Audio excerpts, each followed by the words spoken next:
scénario typique que je vois littéralement à toutes les semaines. Vous êtes un fan d'informatique, vous commencez vraiment à découvrir le potentiel, la virtualisation, des laboratoires à la maison, tout ça. Donc, vous voulez vous en construire un pour faciliter vos tests à la maison, bâtir un petit réseau pour vous auto-héberger. C'est un projet super intéressant, même moi je l'ai fait pendant un petit moment. On y apprend beaucoup, j'enlève rien à ça. Sauf que vous allez vite réaliser que le budget il manque. Ça coûte extrêmement cher du matériel comme ça. Puis, vous achetez le matériel, les serveurs les moins chers que vous pouvez trouver sur Internet. Et vous allez vite réaliser que, ça fait de la chaleur, ça consomme beaucoup, les deux sont intrinsèquement reliés, ça fait du bruit, vous commencez à le regretter lentement. Aujourd'hui, on va parler de pourquoi je ne suggère pas d'acheter certaines générations de serveurs, puis mes conseils pour vous partir votre propre Home Lab.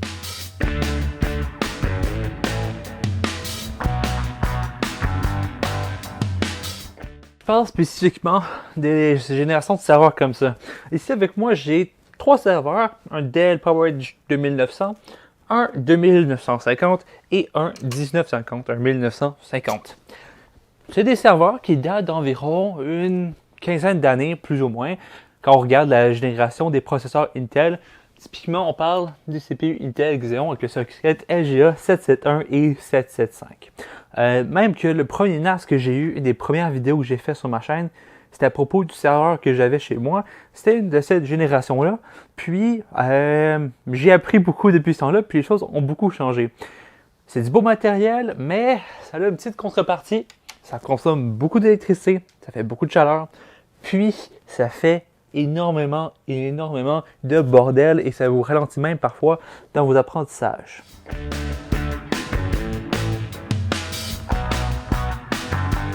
OK. Oui, les serveurs consomment beaucoup d'électricité, puis vous comprenez que ça peut potentiellement apporter des coûts absolument débiles. Sauf que vous voulez savoir à quel point. Bon, disons les vieux serveurs comme ça, c'est rapidement décommissionné depuis les dernières années. On peut en trouver pour de 50 à 250 $. 250 $, c'est quand même un petit peu élevé. J'espère que vous avez une bonne configuration pour ce prix-là. Tout ça pour dire que vous n'avez pas payé une quantité astronomique pour le matériel. À la limite, vous l'avez récupéré gratuitement par un parent ou un ami qui se débarrassait de ce matériel-là à son travail. Super, vous êtes content, vous avez du beau matériel, beau, en guillemets. Puis, vous commencez à faire votre laboratoire, ça fait beaucoup de bruit, ça consomme beaucoup d'électricité, puis à la fin du mois, vous vous retrouvez avec une facture d'électricité qui fait absolument aucun sens.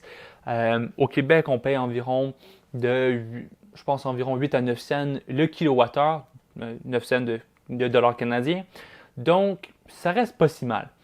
Mais, encore une fois, un gros serveur comme ça qui va consommer entre 300 et 800 watts en pleine charge, bien, il va vous coûter peut-être 30, 40, 50 $ d'électricité par mois.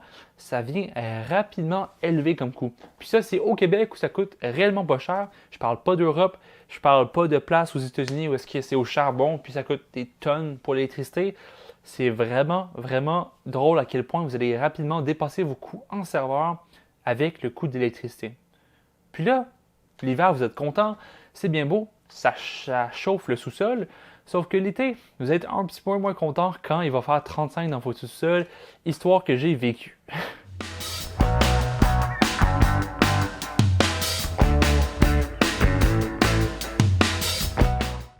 Par la suite, vous avez payé votre facture d'électricité puis vous le regrettez un peu. Un autre scénario que je vois beaucoup puis on s'y attend pas, le concept de votre laboratoire informatique, c'est d'apprendre. C'est d'avoir du matériel que vous pouvez juste allumer, lancer vos machines virtuelles, lancer peu importe ce que vous faites tourner sur le serveur, puis faire des tests et à la fin de la journée avoir appris quelque chose. Problème, le matériel usagé, soit qui est super stable, ça fait une dizaine d'années qu'il tourne, puis ça donne que pour des raisons de performance ou juste pour le renouvellement des garanties, les compagnies vont s'en débarrasser, donc vous l'avez récupéré. C'est bien beau parce que vous avez quand même réussi à lancer du matériel qui tourne. Sauf que vous avez probablement un X pourcentage, on va dire 50% du matériel qui fonctionne encore très bien, tant mieux, vous êtes chanceux. Mais l'autre moitié des cas, vous allez tomber sur du matériel qui va vous causer énormément de problèmes et parfois ça passe d'un cas à l'autre. Vous l'utilisez pendant un mois puis après ça commence à faire du bordel de tous les côtés. Des cartes de RAID qui font des problèmes ou est-ce qu'ils vont corrompre des données, des processeurs qui vont tomber, des ventilateurs qui vont arrêter de fonctionner, des disques durs qui vont mourir. Même si vous avez déjà récupéré des disques durs, vous êtes chanceux parce que typiquement, les entreprises les détruisent. Mais bon, tout ça pour dire que vous vous attirez typiquement des ennuis quand vous allez vers des serveurs trop vieux comme ça. Donc, gardez un œil. Aussi, un des réflexes des gens quand ils récupèrent des vieux serveurs, c'est de mettre à jour les firmware, donc les micro-logiciels des composantes. Parce que typiquement, on veut avoir les meilleures performances, on veut avoir les meilleurs patchs de sécurité, sauf que parfois, ces patchs-là de sécurité puis de firmware, ils vont vous ralentir. Donc, tout ça pour dire que vous allez trouver des obstacles après des obstacles après des obstacles. Typiquement, il y a deux façons de le voir. Soit que c'est un excellent apprentissage. Si vous êtes du côté plus hardware des choses, magnifique. Si vous aimez ça le matériel, vous aimez ça les challenges, excellent, vous avez appris. Mais si vous êtes comme la majorité des personnes qui sont du côté applicatif des choses, puis veulent juste lancer une machine pour apprendre, vous allez passer plus de temps à jouer avec les machines, à essayer de les faire fonctionner que réellement apprendre puis en tirer des bénéfices. C'est un petit peu décevant quand on le voit de cet œil-là. Maintenant, je vous vois venir, vous allez me dire, mais Carl, du matériel neuf, ça coûte cher. Oui, je suis très d'accord. Un serveur neuf, ça peut coûter de 1000, 2000 à jusqu'à 40 000 là, pour des trucs absolument débiles, voire plus. Là. Sauf qu'il n'y a rien de noir et blanc dans la vie.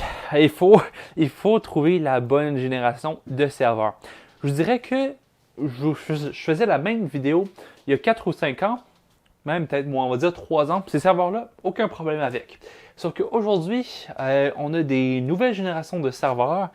On parle des générations de serveurs de 2010 à 2013 qui sont plus en plus abordables sur le marché de la revente, donc eBay, Le Bon Coin en France, tout ça. Puis, vous avez de meilleures performances avec moins de consommation électrique. Puis c'est là que ça devient intéressant. Puis, le conseil de la vidéo aujourd'hui, c'est d'aller vers du matériel qui est vieux pour baisser le prix de votre Home Lab, mais pas trop vieux pour, un, vous éviter des factures d'électricité, puis deux, vous éviter des ennuis. Ce qui est encore drôle, c'est que des serveurs, comme j'ai présenté dans la vidéo du centre de données, des serveurs, disons, de 2010-2012, c'est encore assez performant pour la majorité des tâches, puis c'est encore supporté avec les mises à jour de firmware, donc vous avez de meilleures chances d'avoir du support puis de l'entraide sur les forums pour régler vos problèmes. Une autre solution qui peut être intéressante, c'est la colocation. Drôlement, c'est bien de s'amuser avec ces machines à la maison, sauf que typiquement, ce que je vois dans les personnes qui m'écrivent, c'est d'abord la phase de le Home Lab, je veux tester à faire fonctionner du matériel, à apprendre la virtualisation, mais ensuite la phase où est-ce que vous êtes fier de vos apprentissages, vous êtes un administrateur système apprenti, certifié par vous-même, puis vous voulez commencer à héberger des vrais services. Vous prenez les quelques serveurs que vous avez, vous en montez une configuration pour faire des VPS, pour faire de l'hébergement web, pour faire du stockage de fichiers, puis vous mettez ça dans le fond de votre garde-robe, vous faites rentrer votre fibre optique consommateur qui est supposément 1 gigabit, mais vous en tirez peut-être 100 mégabits au maximum, puis vous vous affichez comme hébergeur. Petit problème, ça vient avec des conséquences quand les choses vont pas super bien. Quand on parle qu'un centre de données, ça a de la redondance puis des niveaux de service, c'est pas pour rien. C'est super bien des projets étudiants pour commencer des services d'hébergement, c'est une excellente façon d'apprendre, mais il y a un minimum de faire les choses. Je dirais que si vous voulez prendre votre matériel puis l'envoyer en colocation, peut-être que vous allez sauver des frais. Typiquement, si vous êtes au Québec, avoir ces serveurs dans un centre de données, ça va vous coûter moins cher en électricité que de l'avoir à la maison. Parce que les centres de données ont des prix préférentiels pour l'électricité. Un consommateur au Québec, comme je disais, va peut-être charger 8 à 9 cents de kWh. Les centres de données, ils sont chargés par Hydro-Québec 3 à 4 cents de kWh, ce qui est très très faible. Évidemment, les prix sont un peu plus élevés parce que le centre de données vous charge pour les UPS, la génératrice, tout ça. Mais c'est possible d'avoir la colocation par U sans pourtant avoir de redondance 2N, tout ça. Donc, la phase où est-ce que je vois que les gens font des erreurs, c'est-à-dire prendre leur matériel, mettre ça dans leur garde-robe puis s'appeler un hébergeur, eh bien, profitez-en pour vous dépasser un petit peu. Prenez-vous un peu de budget, envoyez votre matériel en colocation, louez 1, 2, 3, 4 U dans un centre de données, puis vous allez avoir une expérience beaucoup plus stable, plus efficace, plus sécuritaire.